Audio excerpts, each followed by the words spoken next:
Hello and welcome back to my channel. My name is David Novak. Well, yesterday I joined the group Indivisible. Actually, it might have been the day before. I think it's a good idea to make some connections with your local community.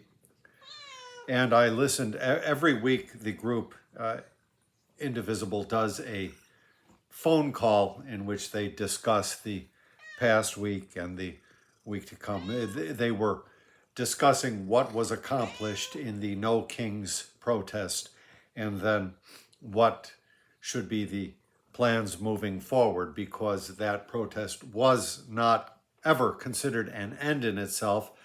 It was never expected, say, that Donald Trump would step down the next day, but a step in a process with more actions necessary in the future. A good step, though, bringing people together. I think it was something like 2% of the population showed up to one of these protests. What is required to topple one of these regimes, I believe, is 3.5%. And the call, I'll put a link to the phone call. At least, I don't know what it is, the first hour. They talk a little bit about the sort of the theory or the philosophy behind this kind of movement. Everybody refers to the pillars of support behind the fascists. And so I think it's useful to get on the same wavelength with other people who are thinking along these lines and understand the concepts. So let me see if I can, just for the heck of it, read a poem. This is kind of awkward here. My dear, I know.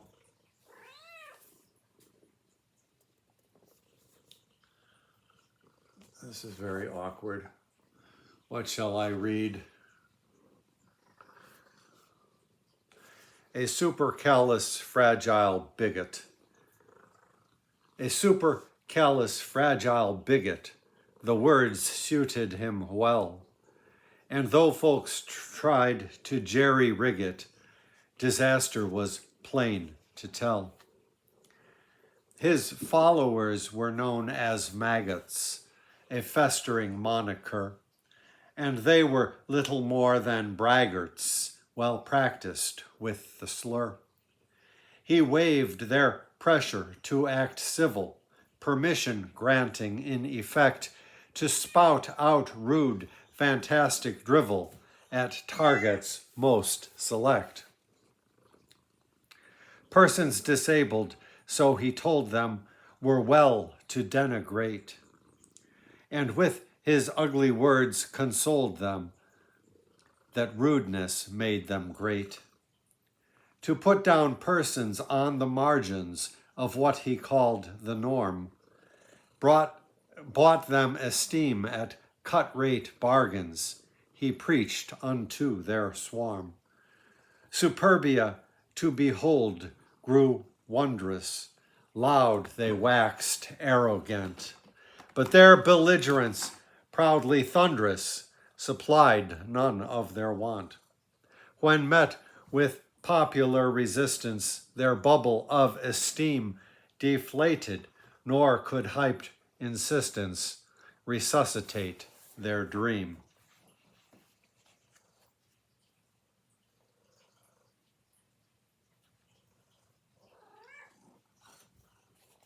This is called The Fascist Plan's Inception.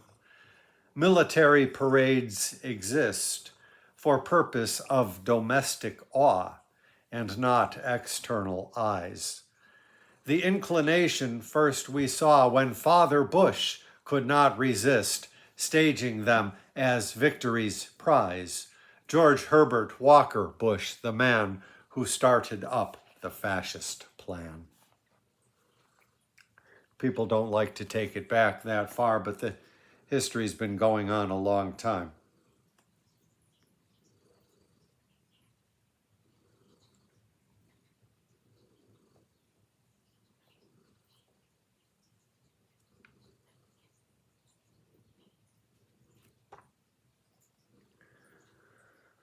Well,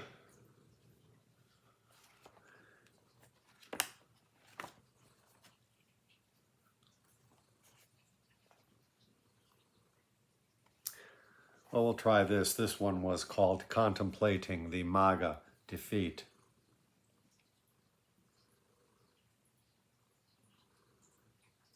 This is the one that's in tetrameter terza-rima. Though you might lose heart,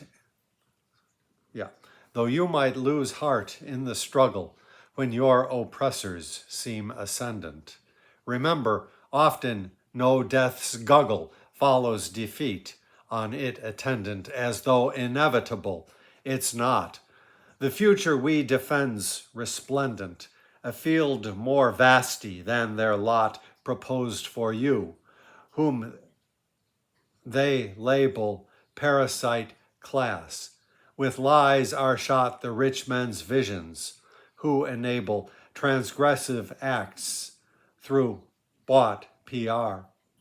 As genius not nor either stable, they are not what they claim they are.